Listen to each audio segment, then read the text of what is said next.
Types of sliding window protocols ఉంటాయి. ఓకేనా, అది 1 బిట్ స్లైడింగ్ విండో ప్రోటోకాల్ అయిపోయింది. నెక్స్ట్ ఇంతకుముందు వీడియోలో గో బ్యాక్ ఏఆర్క్యూ ప్రోటోకాల్ చూసినాం. ఇది స్లైడింగ్ విండో ప్రోటోకాల్స్లో లాస్ట్ టైప్ అనమాట, సెలెక్టివ్ రిపీట్ ప్రోటోకాల్. ఓకేనా, ఇవన్నీ స్లైడింగ్ విండో ప్రోటోకాల్స్ కిందకి వస్తాయి. So selective repeat protocol. So to solve the problem with the go back N protocol. Go back N protocol ఇంతకుముందు మనం డిస్కస్ చేసినట్టు అక్కడ ఒకవేళ అక్నాలజ్మెంట్ రాకపోతే ఈ ఫ్రేమ్ సెకండ్ ఫ్రేమ్ని పంపించినాం కదా, అక్కడ నుంచి అక్నాలజ్మెంట్ రాకపోతే మళ్ళీ 4 ఫ్రేమ్స్ని పంపుతుంది. విండో లోపల ఎన్ని ఫ్రేమ్స్ ఉన్నాయి ఆ ఫ్రేమ్స్ని మళ్ళీ సెండ్ చేస్తుంది. సో ఇది ఒక ప్రాబ్లం ఉంది ఇంతకుముందు మాట్లాడిన గో బ్యాక్ ఎన్ ఏఆర్క్యూ ప్రోటోకాల్లో. సో ఆ ప్రాబ్లమ్ సాల్వ్ చేయడానికి is a frame is lost then all frames in the window are transmitted. ఒక ఫ్రేమ్ లాస్ట్ అయినా విండో లోపల ఎన్ని ఫ్రేమ్స్ ఉంటే అన్నింటినీ పంపుతున్నాం. So in this lost frame only. కానీ ఇక్కడ ఏం జరుగుతుందంటే సెలెక్టివ్ రిపీట్ ప్రోటోకాల్లో ఏదైతే ఫ్రేమ్ లాస్ట్ అయిందో ఆ ఫ్రేమ్ని మాత్రమే ట్రాన్స్మిట్ చేస్తాం, సెండ్ చేస్తాం అనమాట. So sender and receiver have the same size of window must have. So దీనికి ఉండాల్సిన రూల్ ఏంటంటే సెండర్కి రిసీవర్కి సేమ్ సైజ్ ఆఫ్ విండో ఉంటుంది. ఇప్పుడు నీ విండో సైజ్ అంటే సెండర్కి 4 ఉంది. సో రిసీవర్ కూడా విండో సైజ్ ఎంత ఉంటుంది, 4 ఉండాలి. అప్పుడే ఈ ప్రోటోకాల్ వర్క్ అవుతుంది. ఓకే, అలా అనమాట. సో సెండర్ ఇప్పుడు చూడండి 4 ఫ్రేమ్స్ని పంపింది. ఇది నేను మళ్ళీ ఒక్కొక్క డ్రా చేస్తాను. రిసీవర్ సైడ్ కూడా సేమ్ విండో ఇదే ఉంటుంది. సన్న విండో సైజ్ 4 ఉంటుంది. తర్వాత రిసీవర్ నుంచి 0 ఫ్రేమ్ యొక్క అక్నాలజ్మెంట్ అనేది రిసీవ్ అయింది. సో ఇప్పుడు ఏమైపోయింది, ఫ్రేమ్ అనేది ఇట్లా విండో అనేది ఇట్లా ముందుకు జరుగుతుంది. 0 ఫ్రేమ్ ఒక ఫ్రేమ్ ఖాళీ అయింది కాబట్టి నెక్స్ట్ పంపాల్సిన ఫ్రేమ్ ఏది 4. సో 4th ఫ్రేమ్ని పంపుతుంది. నెక్స్ట్ రిసీవర్ సెండర్ అనేటోడికి ఫస్ట్ ఫ్రేమ్ అనేది రిసీవ్ అవుతుంది. అక్నాలజ్మెంట్ ఫస్ట్ ఫ్రేమ్ యొక్క అక్నాలజ్మెంట్ అనేది వచ్చింది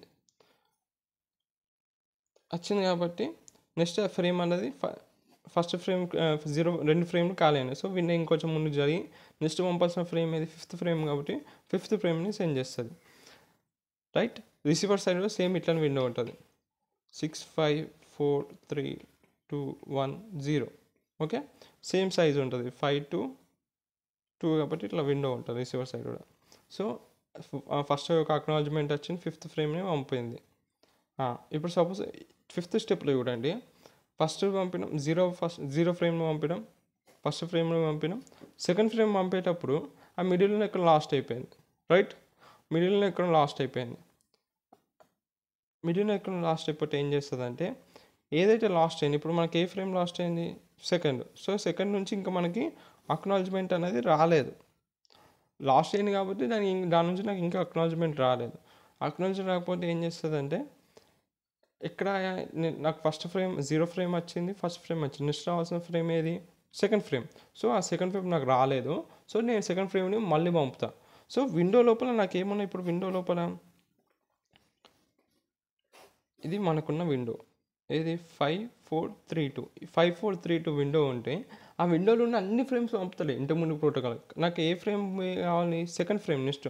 నెక్స్ట్ నాకు పంపాల్సిన ఫ్రేమ్, నాకు రావాల్సిన అక్నాలజ్మెంట్ సెకండ్ ఫ్రేమ్ నుంచి నాకు అక్నాలజ్మెంట్ రాలేదు. సో సెకండ్ ఫ్రేమ్ నుంచి అక్నాలజ్మెంట్ వస్తలేదు కాబట్టి సెకండ్ ఫ్రేమ్ని మళ్ళీ పంపుతుంది. సో సెకండ్ ఫ్రేమ్ని మళ్ళీ పంపుతుంది. ఇదన్నమాట. ఇది ఒక ఫస్ట్ కేస్. ఏది, సెకండ్ ఫ్రేమ్ నుంచి అక్నాలజ్మెంట్ రాకపోతే సెకండ్ ఫ్రేమ్ నుంచి అక్నాలజ్మెంట్ రాకపోతే మళ్ళీ పంపుతుంది. ఇది first case. Not receive acknowledgement from second frame. So ఈ సెకండ్ నాకు నెక్స్ట్ రావాల్సిన అక్నాలజ్మెంట్ సెకండ్ ఫ్రేమ్ నుంచి కాబట్టి ఇంకా నాకు ఆ ఫ్రేమ్ నుంచి అక్నాలజ్మెంట్ రాలేదు కాబట్టి ఆ ఫ్రేమ్ని మళ్ళీ సెండ్ చేస్తుంది. ఇంకొక కేసులో ఏంటంటే అక్నాలజ్మెంట్ వస్తుంది కానీ నెగిటివ్ అక్నాలజ్మెంట్ వస్తుంది.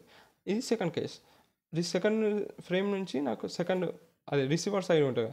రిసీవర్ సైడ్ నుంచి వాడు నాకు నెగిటివ్ అక్నాలజ్మెంట్ పంపింది. నెగిటివ్ అక్నాలజ్మెంట్ అంటే ఫ్రేమ్ నాకు వచ్చింది కానీ ఒక ఎర్రర్ ఫ్రేమ్ అని, నువ్వు పంపిన ఫ్రేమ్ తప్పు ఉంది, ఎర్రర్ ఫ్రేమ్ అనేసి నెగిటివ్ అక్నాలజ్మెంట్ పంపింది. సో ఇది తప్పే ఉంది, సెకండ్ ఫ్రేమ్ ఉంది కాబట్టి సెకండ్ ఫ్రేమ్ని మళ్ళీ సెండ్ చేస్తుంది. ఈ విండో మొత్తం సెండ్ చేయదన్నమాట ఈ ప్రోటోకాల్లో. ఇది దీని యొక్క అడ్వాంటేజ్. సో సెకండ్ ఫ్రేమ్ని మొత్తం ఏదైతే నెగిటివ్ అక్నాలజ్మెంట్ ఉంది అని చెప్పినాకనే ఆ సెకండ్ ఫ్రేమ్ని మాత్రమే, ఓన్లీ సెకండ్ ఫ్రేమ్ని మాత్రమే మళ్ళీ సెండ్ చేస్తుంది. అలా రిసీవర్కి రిసీవ్ అవుతుంది అనమాట. ఇదే సింపుల్. ఏదైతే అక్నాలజ్మెంట్ ఉన్న ఫ్రేమ్ని పంపుతుంది, విండో లోపల ఉన్న అన్ని ఫ్రేమ్స్ని పంపుతలేదు. ముందున్న ప్రోటోకాల్లో అన్ని ఫ్రేమ్స్ పంపుతుంది. ఒక్కటి లాస్ట్ అయినా అన్ని ఫ్రేమ్స్ పంపాలి విండో. ఇక్కడ ఆ ప్రాబ్లమ్ సాల్వ్ చేయడానికి వాడు ఇది కనిపెట్టిండు. ఇది సెలెక్టివ్ రిపీట్ ప్రోటోకాల్. లాస్ట్ అయిన ఫ్రేమ్ని మళ్ళీ సెండ్ చేస్తుంది. ఓకే, సింపుల్ అంటే.